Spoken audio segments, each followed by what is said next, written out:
Welcome to a special Lone Star State edition of the Livin The Dream video podcast, where we celebrate all of our graduates who are doing outstanding work all around the country and in some cases around the world. And we do go to the great state of Texas today for my guest for episode 57, the CJ Mosley edition. Big Baltimore Ravens fan in the house today. He is a newscast director for ABC7 KVII-TV in Amarillo, Texas. I'm talking about Tyrek Bryant. Tyrek, what's happening down in the Lone Star State for you today?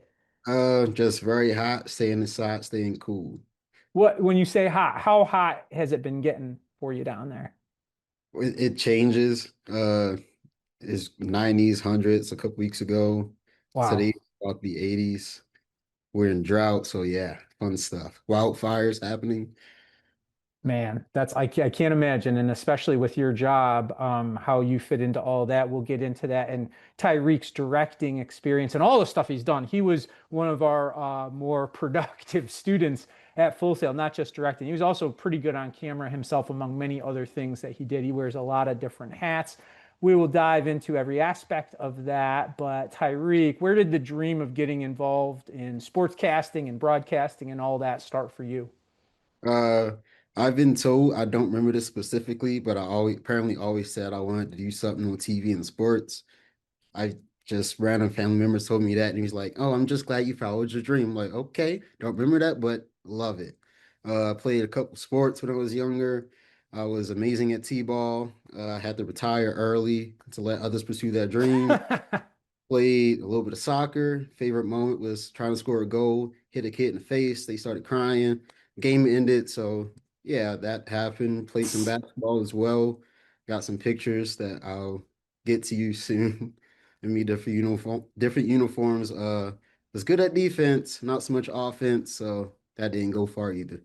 Well, that's okay. I mean, we're glad that you're in our industry because you're doing a great job. But T-ball, I don't get that answer very often as the number one sport.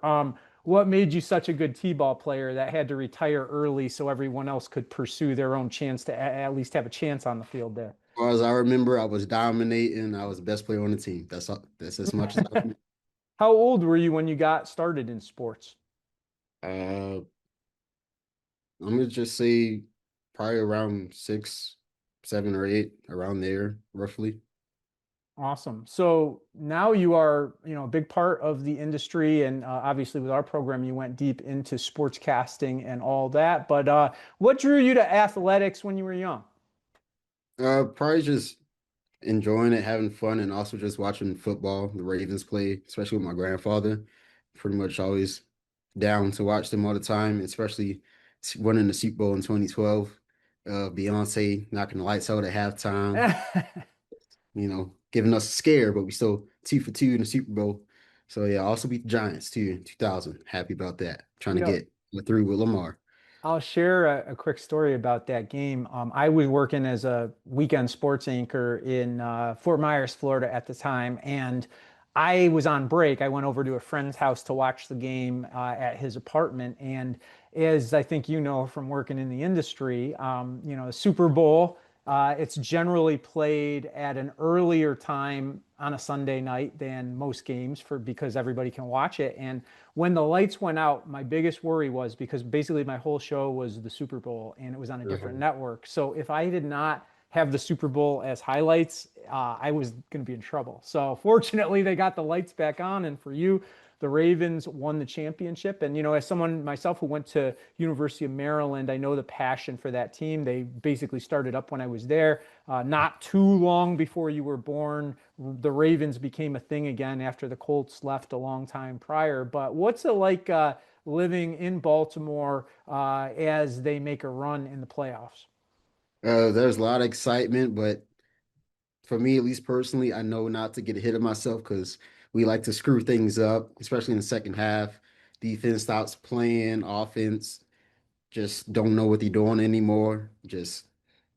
I'm used to feeling pain in the second half, especially end of the season because things don't go well.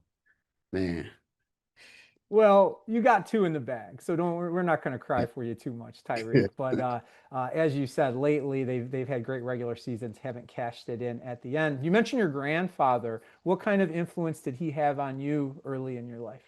Man, he's just a cool dude, chill, relax, working hard for the family and stuff like that. Just I'm pretty sure he introduced me to watching the Ravens. I'm pretty sure at least. And I've just been down with him ever since. You mentioned Lamar Jackson a few minutes ago, but obviously he's only been on the team for so long. Who were your heroes growing up? Man, watching Ray Allen I mean, not Ray Allen, Ray Lewis, sorry. I don't know. That's crazy. Watching Ray Lewis just destroy people over the middle at Reed, bringing picks back from all over the field. Elite Joe Flacco, Super Bowl MVP Joe Flacco, and Jacoby Jones and Quan Bolden. Just so many great plays. Even him catching a pass for like 30 yards. Like, come on, man. You can't deny his greatness if Flacco's doing that. Come on. Yeah, I mean, I'm of those that feel like he might have a shot at the Hall of Fame. I don't know because he's still playing, right? And he made his first Pro Bowl this year. And to me, it's like he and Eli Manning. Eli Manning has one more ring than him, but it's like I feel like their career trajectories have some things in common in terms of the type of player that they were. You mentioned playing sports in the kid. How would you describe yourself as kind of middle school, high school age Tyreek? Well, I attempted to try out for the basketball team. Pretty sure I jammed one of my thumbs during the tryout, so I was in the cast after that. I jammed both of my thumbs playing basketball, actually. Both had cast. High school, I really didn't do much. I just went to school and just, I really didn't like high school. It was just boring and slow. Uh, Much different from college because I enjoyed that a lot. And yeah, all I did was go to school, go to work, and just repeat the cycle and just relax. Pretty much a loner, essentially. What type of job did you have? I was working at Pizza Hut, and I pretty much did everything there, and it was very Wow. much appreciated. So wearing all those different hats has been part of your life all along, even back to those days. And we're going to get deeper into the directing versus performing part of this in a bit. But how does understanding every aspect of what goes on in a job help you to be better at whatever aspect it is you're concentrating on? I feel like it just makes it go easier. You know, different ways to do multiple jobs and stuff like that. You can help other people who might not understand it as much. I've applied that a couple of times here at my ABC 7, helping others out, and it has led to us barely having a show to having a as smooth as possible show that we could possibly have during that day. That's Tyrek Bryant. He directs The Blitz for ABC 7, also shoots games for them there.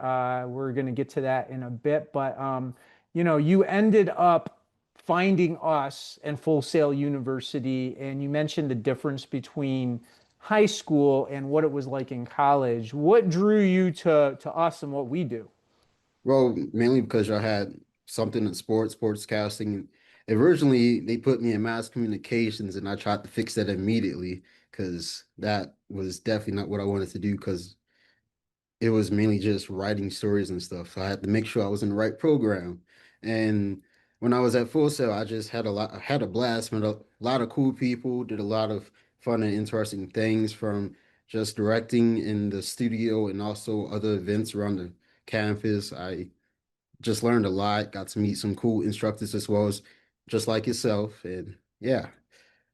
Oh, I appreciate that. And I know you mentioned like watching games as a kid, but what's your first memory of like thinking about TV production? Like, was there anything that you saw growing up that was like, oh, this is something that's interesting. That kind of seems cool. I'm not entirely sure. I think most of that came when I started wanting to direct at the school of trying to figure out how things are done on behind the scenes and like applying what I know to what they could be possibly doing. I wonder if they have this or that and what the communication was like in the room. Yeah, I remember obviously very early on. I think the first time I remember meeting you at school was I had an integrated learning session, and I remember I was kind of waiting to go in, and I saw somebody in the hallway, and I didn't know you at the time, but I saw him like I think he might be a sportscasting student. I'm not sure. And then I remember you kind of had to like take a picture with me because you guys needed to have like evidence that you attended the session. But then soon after that, I think you still might have the record for hours in the control room. If not, I tell you what, the guy who's going to be coming to work with you soon is up there pretty high now too. But Right. what kind of got that going where you get to campus and it's like, all right, I got to be in the studio all the time. Because this is what I wanted, and I felt comfortable early on. Just even though Chris may be, seem a little tough, he's a soft teddy bear inside. Just chilling with him, learning from everything that was happening from IL, the teachers, Chris, and just being around constantly, learn a lot of how things should go and how to make the assignments go through smooth. And it really honestly helped with my assignments later on by being in the studio a lot early in the program because it made everything much easier and simpler. I knew exactly what I needed to do, and it helped me later on. Well, that leads to a good question. What was your first impression of Chris Mouton? Intimidating and scary. Do you But do you remember a particular interaction? probably something happening in the studio that wasn't supposed to happen, and he had to raise his voice.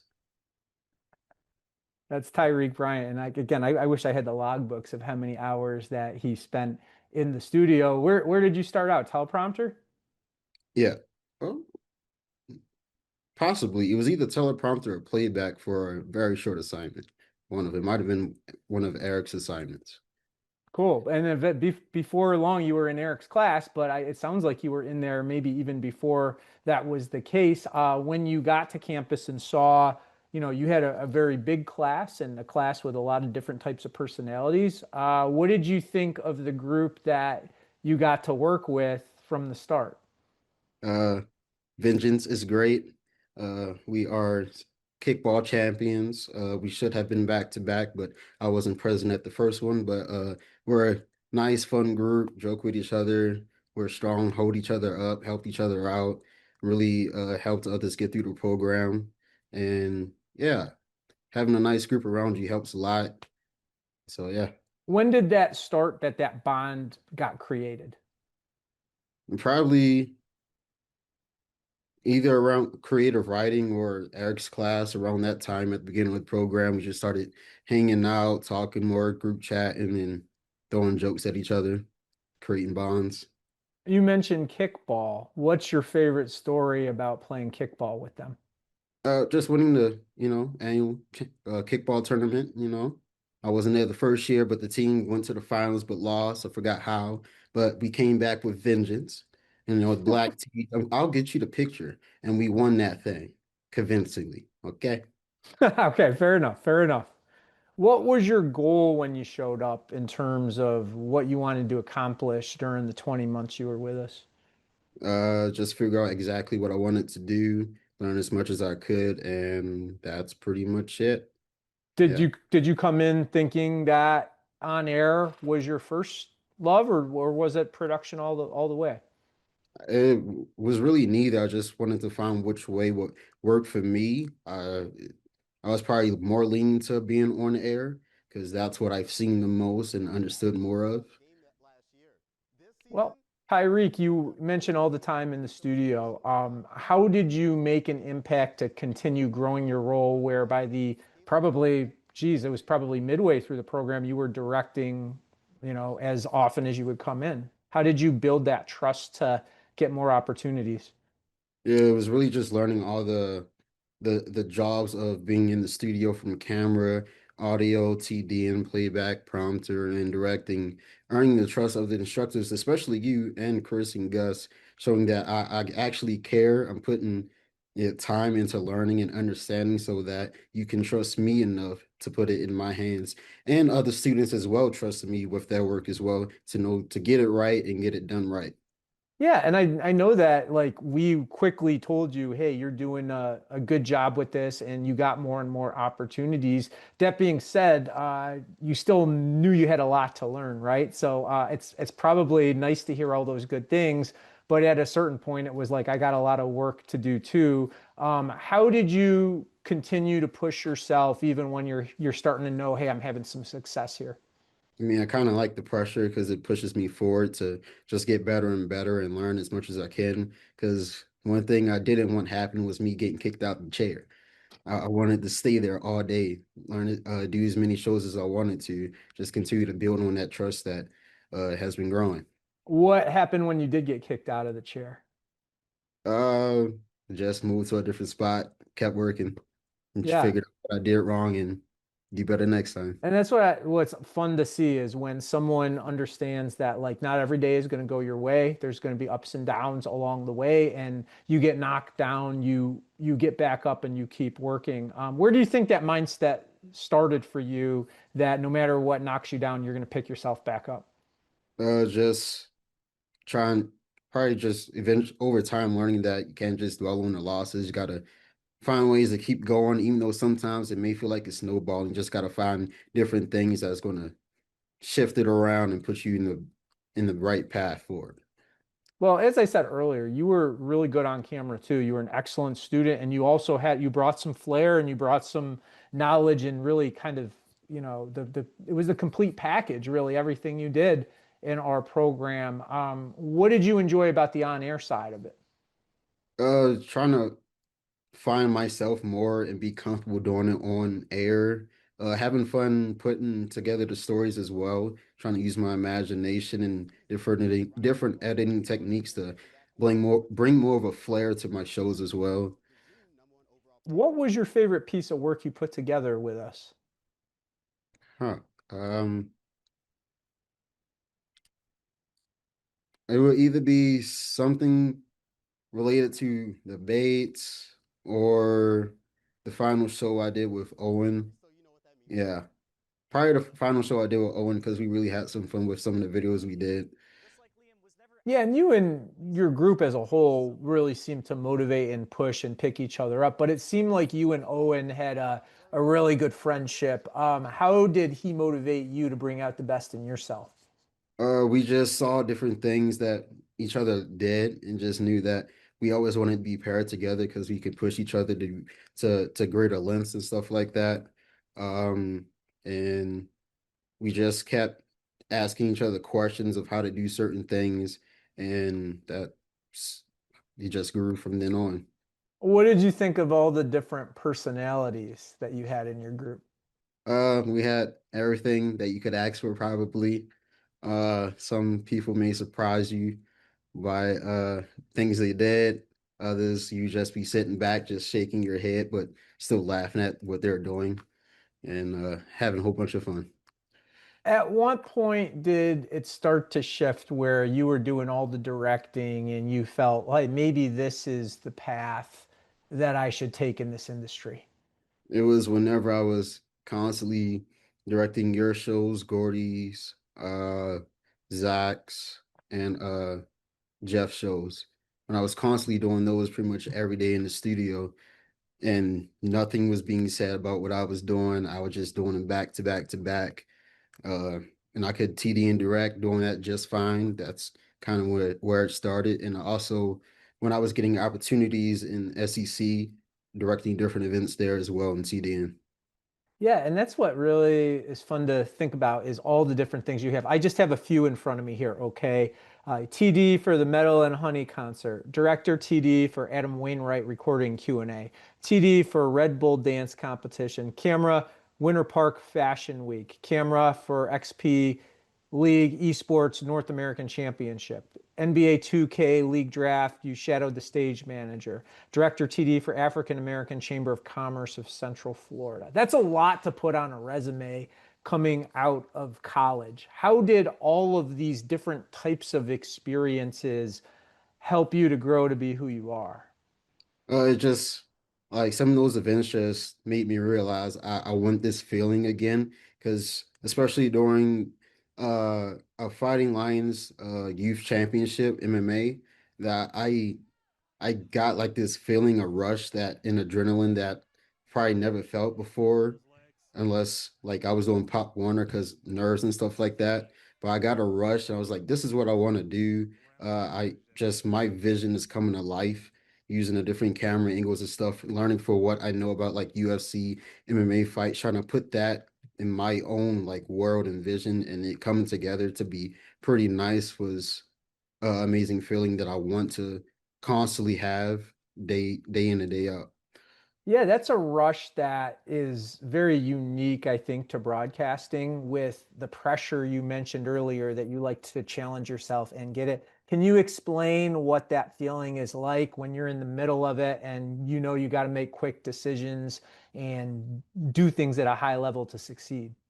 It's like I'm hyper focused, uh, just constantly thinking of different things that I can do to do like a certain angle event, finding ways to if this doesn't work out, what can I do next? Which is something that Eric taught me that you always got to be thinking two, three steps ahead of what to do in case something doesn't work out, or so you could just understand what needs to happen next. Um, when things are just clicking left and right, I take like a brief moment of like, yes, this is going well, but I know I got to keep going and maintaining that level or just raising the level for myself. Yeah, you mentioned Eric Rutledge, who has directed many big events, Golf Channel and beyond. PGA Tour, he's doing a lot of freelance work at this point in Atlanta. What was the best lesson you learned from him in terms of what it takes to be good at the job? It was that thinking multiple steps ahead and also during like Q&A sessions, panels, he said, make sure you're always listening because there could be moments where they're talking about a specific thing and you have that image or visual, but you got to make sure you're paying attention so you can go to it so it adds on to the story and creates a better picture. You brought up the Pop Warner show and the trust that we put in you to take care of business when we're putting that on. What did that mean to you to be in such an important role for something that was going beyond the school? It meant a lot because once again, that trust that I built with y'all, that y'all could count on me to get it done. It was a very nerve-wracking the day of because we had to fix graphics last second and also just so many. It was the most elements and things going on I ever had in a show at that time. That was the biggest show I ever done. Um, I was shaking pretty much the whole time. I'm pretty sure while directing. We had to do one retake, but other than that, it was smooth sailing. And I'm just great that I'm just happy I got the opportunity to direct and at the end have fun with it as well. Especially because I remember you talking that years before, they would be a lot of scrambling in the studio and stuff, but you walked in and was very confused because we were just It chilled in the was. It was different, and it was a great thought of the evolution of the program, from all those that started before you and where we built up to, and to have someone like you who is so committed to being in there every day and really a studio rat that was there to, thirsty for knowledge and you put it all into effect. And I saw that throughout your time with us that everything you learned, you started to do and that was back. fun. I mean, I could mention something to you one time, and you would make that improvement, and that's why I think you're so good at your job right now. And I also think that the studio reps you got on camera probably were beneficial to you as a director. How did those reps help you improve in terms of your mindset of directing a show? Because it helps you understand what they may be thinking or what they may be going through when they're on camera, especially because you're hyper focused on your story and what you're telling that you may not be ready to look at the right camera or be timing things correctly. And I'm always there to help you essentially as a director. I'm there to make you look beautiful, make sure you're not looking crazy on camera or caught off guard, that you're prepared to go where you need to go next. And yeah. What advice do you have for current students or people who want to join the program if they decide they want to pursue a production or a career like you are directing?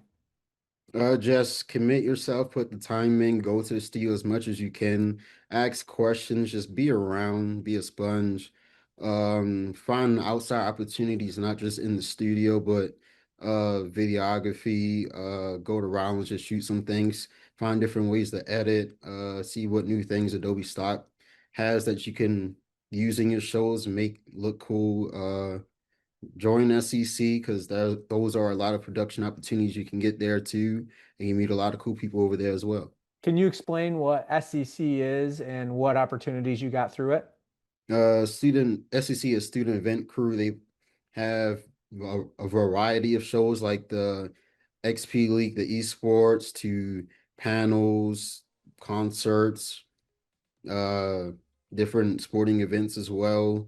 You have the same opportunities you do in the studio from EVS, which is their playback, expression, TD and directing, audio, stage managing, things like that.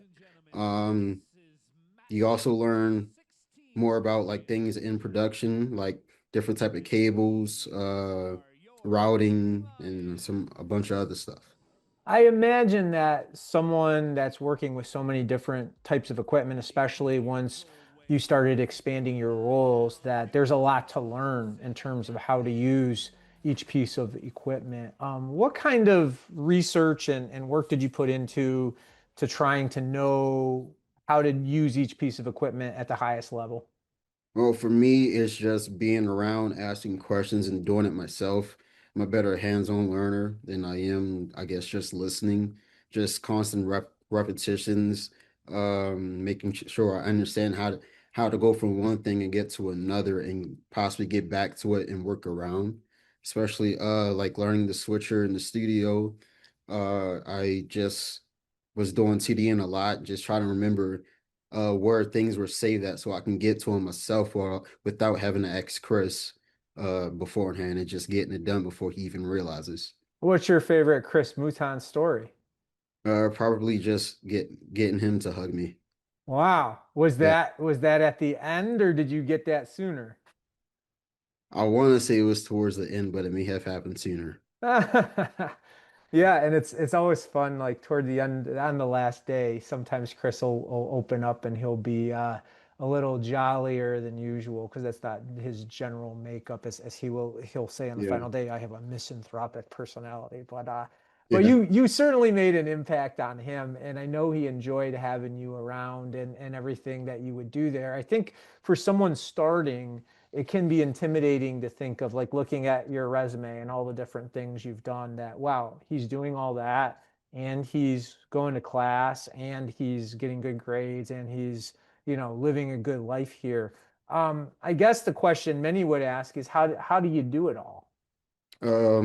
Is probably just because I didn't have to. Some people may have to work like jobs outside of school and things like that. Fortunately, I didn't have to, so that gave me more time to do these things. But even though you may have to work, just got to find those moments where you could just sit and learn and grow your knowledge if you can.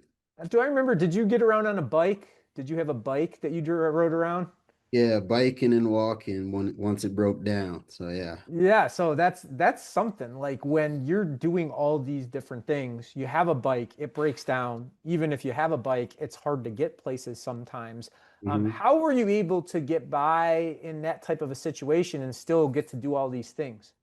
Just having good friends that can help you out, take you places like Comrade. There was a couple times I had to go to Seminole County for like MLS next, meeting with a coach and a team there. He drove me up there a couple of times. He also let me borrow his car and get there as well. And I was very Wow. thankful for that. Just, just reaching out to people that you're close with and just leaning on them. I think that's something a lot of people need to hear because it's hard sometimes, and sometimes it's hard to trust other people when you're in that situation. You said like, hey, when you were growing up, you felt like a little bit of a loner, but then you come to Full Sail and you've got all these people that you connected with and all that. How important is it, in your opinion, to form those connections and to know that you can lean on others when you need that? Now I see that it can be important, especially because You never know when you could need them in life. They're always going to be there if you just maintain a decent, good relationship and based off what you've already put in, just yeah, just keep building on that. That's yeah, that's all I got at the moment. No, that's good. I think that's super important. And I think with all the different things you've done, it sets you up for success today, including the stuff that you needed a hand to get to ride or whatever with. What do you think was the most important lesson you learned from the classes that you put to work today now that you're a professional? The most important, repeat that one more What time. was the most important lesson you think you learned from what we did in class that you now apply to your work today? Probably just the show must go on. You got to keep pushing through. There are no busts in real TV, no retakes. Just gotta go straight through. There have been times where things have not gone as planned on air that we had to just keep pushing, adjusting as we went to eventually get back to the usual programming smooth show that we want to have each time. Yeah, that's super important. And we're going to get into your career shortly and dive into how that has all kind of come about on a professional level for you. Now, at the end of your time with us, we had a lot of fun your final week and your final month. But what was that last month and those last couple of days like for you, getting to celebrate and get ready for graduation with the group of all these personalities you mentioned earlier? It was just like coming towards the finish line, excitement, nerves about what comes next in life. We just hung out, helped each other through, um, had a lot of fun doing it. And for me, I was just excited because things were lining up just like I wanted it to be. I think just before I started your class, I got this job and accepted the offer, and I was able to work the school's Hall of Fame that May as well, just before I went to the to came to Amarillo, and it was just perfect, like dominoes in place. That's a lot. That's a lot to happen in a short period of time. I'm sure it was super exciting and a roller coaster at the same time going through all of it. How did you end up finding the opportunity in Amarillo that you landed prior to graduation? Just searching different companies, websites, and things like that, applying as much as I could. I didn't just apply to directing jobs. I also applied to a sports reporting job up in New York. I forgot, it's one of the grads that we have is a sports director there. I forgot what station it was, but Was the it Binghamton? uh Maybe. possibly Yeah, sure. maybe. Right. Sure. Yeah. Whatever. Right. Yeah. Yeah, That's cool. and the day before I had an interview with him is when they offered me the job. So I had to tell him, I no can't take this job anymore, even, you know. Must feel good to be wanted. Yeah, yes it is. What was that phone call like when you did find out that you'd been offered the job? Thing is, the day of my interview, I had to leave Zach's class a couple hours early and had the interview, went to NXT to volunteer, and when I was there, the news director just texted me like, "We love you. We want to have you. We can't wait for you to be here," and things like that. Took time to get the offer, but they was doing everything they could to make sure they could snatch me over here. How did it feel to get that text and know that they were so excited to have you coming on board? I was kind of surprised because I didn't expect things to move that fast for him to reach out the same day and say that we both enjoyed having the conversation with you. And I was just blown away by that because I guess not used to things happening Yeah. like that. Yeah, for sure. You just brought up NXT. I know you like yourself some wrestling. What was it like doing your work for them? Just got to see a bunch of cool talent, things happening behind the scenes, uh, seeing talent, having fun with friends. Just being curious about how things are happening because there was also a little monitor I could look at and just see the TD in one of the multi viewers and just try and figure out how they do their operation at NXT as well. So that was also kind of cool for me. What did you do for them? It was just handing out waters, doing the seating, some VIP things at times, and probably something else I'm forgetting. But that's important to know. Like, even if it was a smaller job, it got you there, right? Like, you got in, you were there, you were watching what was happening, you were part of the experience. And sometimes it's great to just, like Tyreek has done many times in so many different things. Hey, I'm just going to get involved and see where it takes us. And a lot of those experiences have contributed to what's gotten him to be a newscast director today. All right, back to final week, back to final day with me. You were one of the very few recipients of the Mark Mativier jacket, which goes to someone who we feel exemplifies really everything this program is about. What did it mean to you to get that opportunity when you were awarded the jacket? I was surprised by it. That day was kind of weird because I'm pretty sure I was directing, and then all of a sudden Gus caught me and said, "Just stand here." So I was very confused about what was. And then I got the jacket, and then I didn't know what to do with it. It just sat there in the closet until it was my time to hand it out to Randy Silver. And yeah, Well, it's an well, honor. knowing that you were in kind of this select group, right? What did that have any motivation for you? Like, what did it feel like to be the one representing the jacket? It was just an honor, more pressure of like wants you to continue to succeed and do better and learn.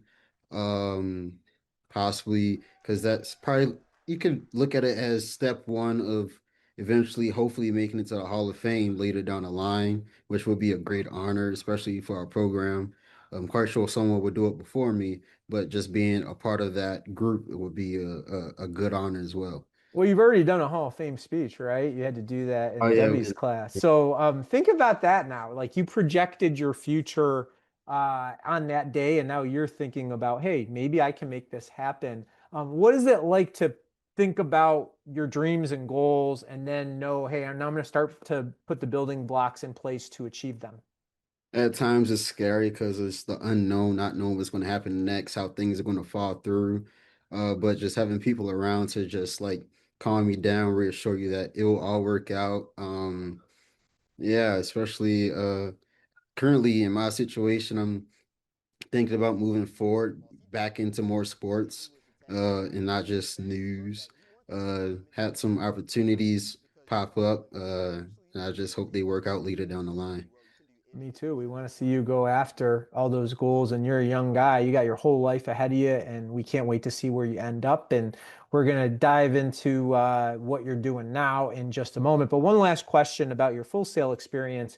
By the end of it, what did you think were the biggest areas of personal growth you had throughout the journey? Uh, I would say just uh, being able to talk to new people as I went on, because pretty much I knew a lot of people. It was just easier to talk to everyone by the end, middle to the end of my time in the program. Because at the beginning, I would just stay to myself and go home and not hang out. But that drastically changed with me just being in the studio, just meeting a bunch of people and joining other friend groups. Yeah, I could tell you had fun. You look like you were having fun there when you were hanging out and doing all the different things that you did. But now you're doing it for a living. What's it like to be living the dream right now in this industry? I look forward to the crazy days of news, especially around here. Just in general, it's kind of weird, but I hope things go wrong and haywire to where we have to have breaking news or technology fail, so I can get the rewarding feeling of putting it together, fixing it, getting the show on the air, having a smooth show, and getting it done. Sounds like you like being a problem solver, which is a nice thing to be working in TV. What makes you drawn to that? It's just a rewarding feeling when things are going haywire and crazy. Other people are freaking out, but you're just there like, yes, I've been waiting for this chance. And they come, there's been times where our news anchor has come to me to do different things for him because he didn't quite understand it or just trusted me to do it. Huh. Um, yeah, just having the trust of people in the newsroom around me, my boss, to just get things done when stuff stops working, goes haywire, know what to do next. It's just makes me feel good and get that like that hyper focused feeling and nerves and adrenaline going again. Well, from personally being involved in this, when I worked in local news, I'm going to bet that election day coverage was one of those days that you probably look forward to with what you're saying. What was your first election day experience like? Uh, so 6 months, well, 4 months in was the 2024 presidential elections. We had a fantastic plan of how the show was going to go. It went nothing like that. Um, Communication eventually broke down. We had to put things back together. Had the news director on my left talking to me. I had to tell him what to do to make the show go right. Had him add some stuff while the producer was working in the newsroom and I'm trying to figure time the show, also kind of producing myself as well and getting things done. Just it was all over the place, but it was one of the best nights I would probably say I've ever done. Yeah, because it was because that time they didn't announce anything yet until like midway through our 4:30 show. So things had to abruptly stop, adjust, go to network, come back, add new packages like immediately as soon as they dropped it. A lot of confusion, but I'm glad I experienced that. I'm getting nervous just hearing you talk about it right now, man. Like that's a lot to take on. And I think that's something that you don't really know until you're in it, right? We can do all the shows we do at Full Sail, but you're not necessarily doing a show of that length with live television. There's nowhere you can go in a lot of cases. How do you make that transition from the Full Sail life to the full-time life where now we're doing this for a living and anything can happen on any day on live television? Just getting comfortable. First time I got the opportunity to direct here, I was uncomfortable. I was nervous. I didn't want to mess up because it's live TV. People are watching, and this is like I guess the big leagues now. Um, I was because here we have automation. I didn't want to press a button too many times and mess up the show. Eventually, my boss was cool with me directing, and I got real comfortable. And that election night unsettled me a little bit because of how much was moving and changing. But I got through it, and that just solidified like I can do this, and I'm meant to be here. What, in your opinion, makes a good director? Doubts with the VO, already doubts with the VO, they'll have football music in that. The ability to know what comes next, you're easy to work with. You have good relations with talent, the reporters, engineers, just understand everything that needs to happen. Yeah, that's what I got at the moment. Now, you've told me there have been some transitions since you've been there. You were doing live production and then it turned into more taped production to kind of fit with the times. How, as a director, does your mindset change from live to taped? You realize you do a lot less, I would say. I guess it gets a lot more calm because you get multiple chances to do something. It is different. At times it's, you know, kind of boring, I would say, because I like the excitement and the challenges that come with live TV, but you just have to address, go with the punches. There are still times where we still have to go live because technology breaks down. So it falls back to a traditional newscast and certain events around the community happens where you just have to go live, but you still have to be okay with the fact that we're pre-recording most of our newscasts. That's Tyrek Bryant. He's been working at ABC 7 in Amarillo, Texas for about 2 years now. And in that experience, you've had to deal with a lot of different things. You've had severe weather to work with. You've probably you had some early mornings that you would work. The schedule can be all over the place. How do you adjust as each day has its different challenge for you? I get excited when there's severe weather season because anything can happen.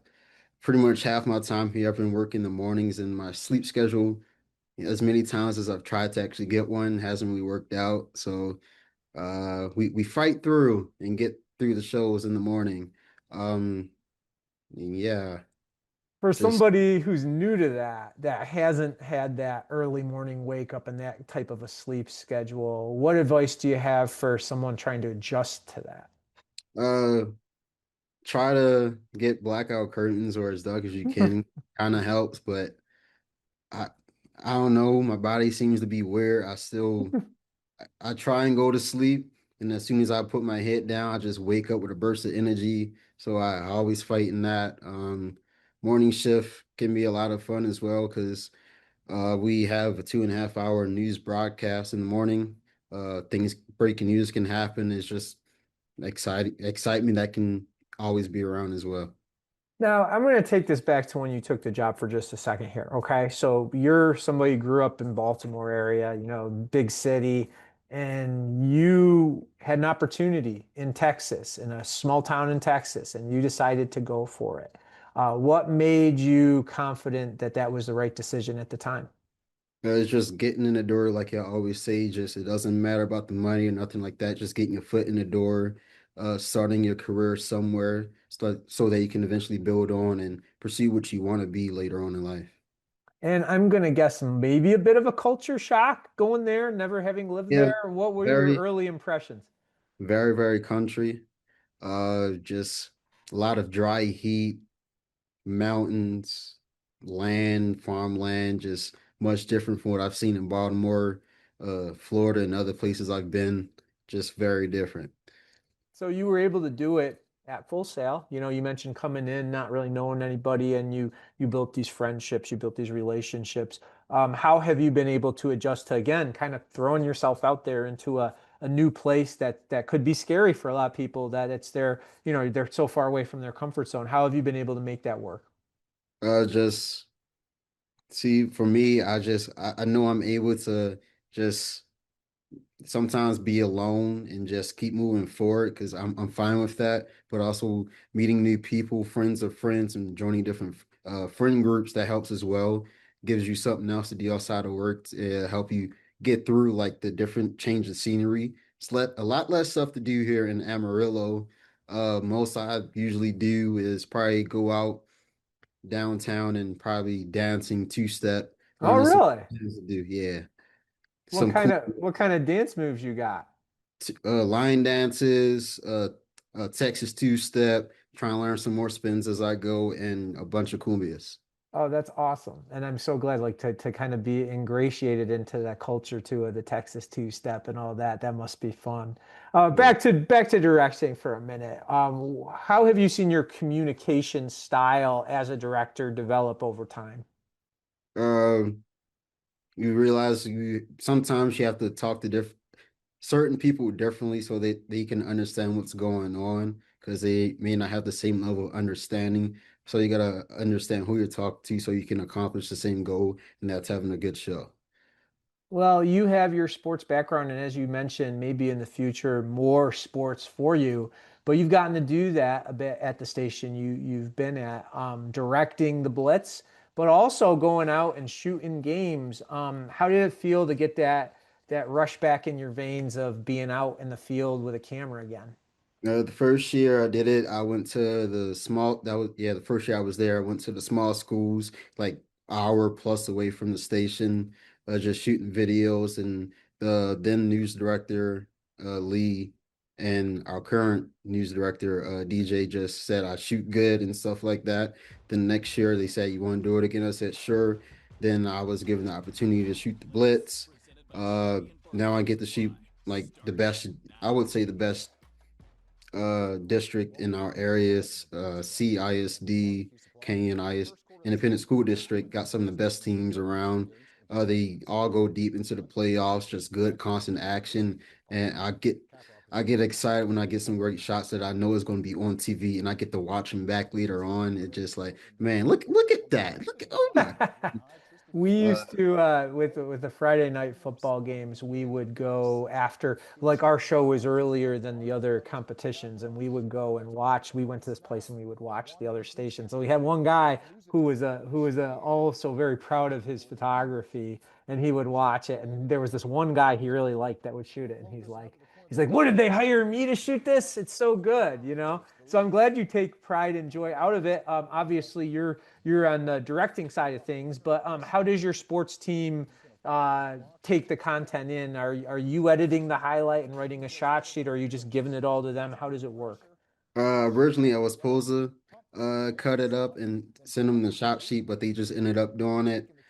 Just we got at least six people going around the panhandle helping him out because at the moment he's a one-man band. Mm, He's working 6 days a week doing everything he can, mm. and sometimes covering more than other stations that have two, three people on in their sports staff. So yeah, That's in impressive. small markets, you got to adjust and go with the punches and help where you can. Yeah, well, we hear all this about how great Texas high school football is. I've never experienced it. What has it been like for you? I didn't expect very small schools to also have big tunnels and crowds and that much excitement, especially the stadiums. The CISD schools use a old D2 football stadium and it gets packed out there. Big rivalries and great games, amazing atmosphere. Just blew my mind when I actually got to see it in person. What's it like actually directing the show too? It was a lot of nerves because it's something different that I haven't done before. Just trying to understand uh how to time the show properly and get through things. And sometimes scores wouldn't upload properly to graphics. You try to get it as soon as you can, but sometimes you have to take the bullet, just move on to the next score, next thing. Just I look forward to it every year. The 2 years I've been involved in the Blitz, 1 year directing, looking forward to it this year as well. Just rewarding, I would say. Well, it's funny hearing you say like earlier, like you were telling like the news director stuff, like he was asking you for advice for stuff. How prepared did you feel after what you did with us when you started? Um, I would say learning from different course directors and Eric and Zach who have been in that chair, similar situations, pretty much prepared me to understand what it's like to be in news, what to expect. Like when the news director was taking orders from me, I was surprised in the moment too, but understanding that hey, he's just trying to has the same goal, just accomplishing a good-ish show because of elections and things like that. I applied a lot of things that I've learned in the program to what I've done here in Amarillo, and yeah. What's been the biggest difference, like taking it to the big leagues per se? What's the biggest difference from what you did with us that you're doing now? I would say probably deadlines of having to get things done because sometimes things are added to the shows late that have to go into the show or things outside the station can affect the show. Like one time there was a blizzard. I thought it was going to be too icy on the highway. I got stuck somewhere, eventually Oh, stuck there for like an hour or two, and I oh got God. 10 minutes before the show, but everything went smoothly. Well, that's a story. That's Yeah, one to save for your next job interview. That hey, I was stuck in a snow ice storm and I still made it in time and I still got to show up and I still made it look good. So yeah. best day on the job so far. You mentioned like what your first election experience was before, and that sounded like a pretty good one. But what was your favorite day at work at this point? Um, I'm not really sure. The only other thing that comes to mind was my like first like my the manhunt we did. Just having to work with that was the first time I had to actually work with a field reporter Hmm. outside in a photog.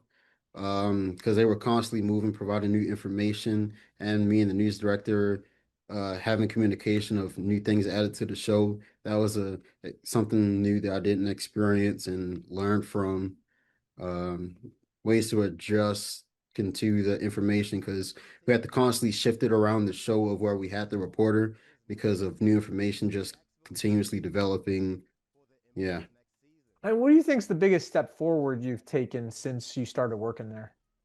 Um, I'll probably say just being able to do things on my own. I would say having to ask less questions, know how to get around certain things, fix things in the server room, in the control room, studio, wherever, to uh, to get the show that I need to happen, essentially.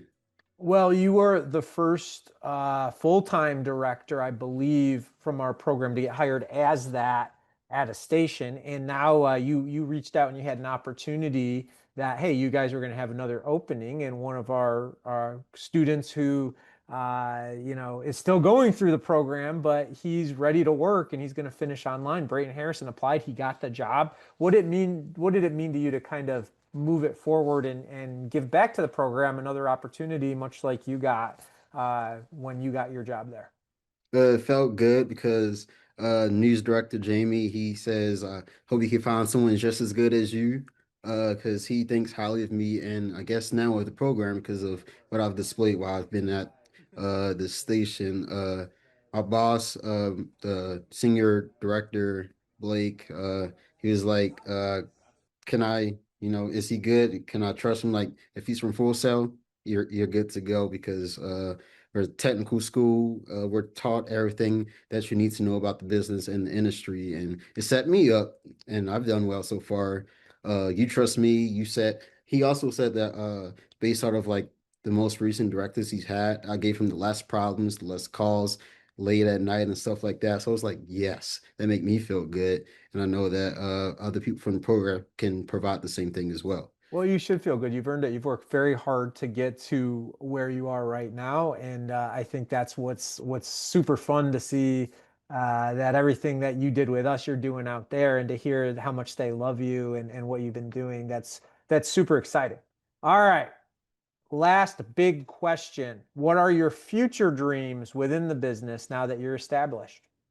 My ultimate goal at the moment is to be directing or TDing college or pro sports like the big games in D1 that you'll see every Saturday for college football or just any pro sport because I feel like that would give me the ultimate rush and pressure and joy after and during the event.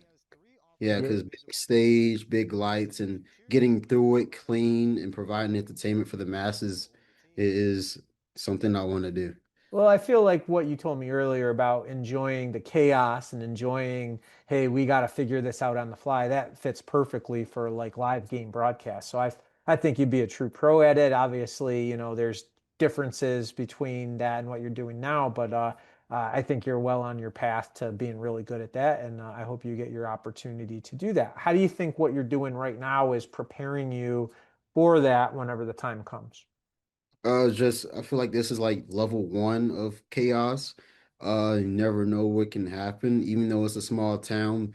Big events can happen to where you have to make fast moves, adjust, fast moves and adjust.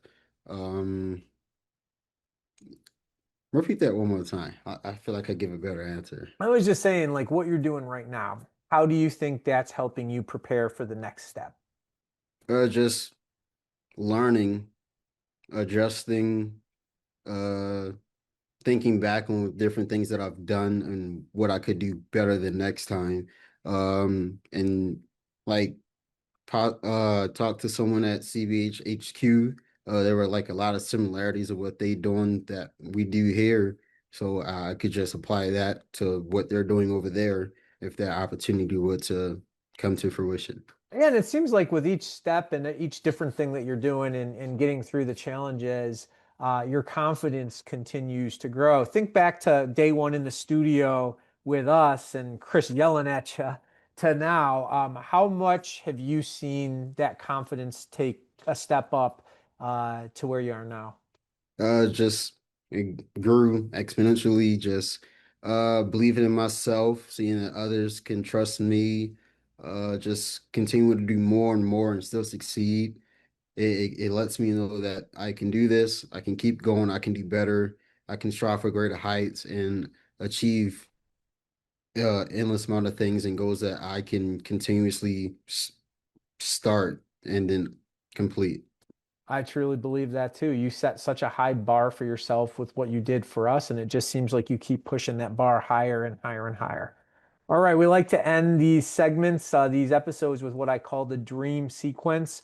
Quick answers to 3 questions. You ready for it? Sure. All right, you touched on this in terms of some things that you said that you would enjoy, but very specific dream event that you would like to direct at some point. The Ravens in the Super Bowl. Who they're gonna play? Doesn't matter. Anybody. Yeah. All right. Win. I thought that might be your answer, but you hit it. Okay, you're a big Ravens guy. You've been known for some pretty good defenses over the years. Your dream front seven. Seven Uh, players, defensive line, linebackers, edge rushers, etc. Who are your 7 guys you want on the field? Matthew Judon, Terrell Suggs, Ray Lewis, Lodi Nada. Um, how many was that? That What, was 4? 4. CJ Mosley. I know I'm forgetting a couple other people. Okay. From the order teams, that's for sure. Well, I'll give you 5. I don't usually ask for 7. I was going to give you front 4, and I'm like, yeah, they got some pretty good linebackers too, so we'll go there. Yeah. All right, finally, and you can go back to wiffle ball days and Texas two-step days and whatever it is that you want to include in here. You know Dan Patrick, he has his man cave. What would be in the Tyreek man cave? Multiple TVs, multiple game consoles, um, probably a ping ball table, and a nice soft couch that I could just sleep on sometimes. Oh, couch is super important. Ping like ping pong? Is that what you're saying? Yeah, ping Are you good pong. at that? I have fun. That's all that matters. Yeah. All right, finally, what advice do you have for anyone who wants to be like you and follow in your footsteps and go after their dreams in this industry? I would say put in the time, believe in yourself, have those close to you that can challenge you, push you forward. You can lean on, trust. Um, just set goals for yourself, do everything you can to achieve them, believe in yourself again. And that's, I believe it. Well, you've done that. You did that coming to us. You did that going out to Amarillo, Texas. And by the way, I'm still convinced that the reason that you reached out to Brayton to see if he wanted to work with you is so that he wouldn't break your studio hours record, which I Oh, think is still going to stand because he's not gonna be there long enough. He's going to be online till the end. But Tyrek Bryant sharing all kinds of stories and all kinds of fantastic advice about directing, production, and really what it means to be successful. He's living his dream. I want to thank him. All of you keep on living your dream.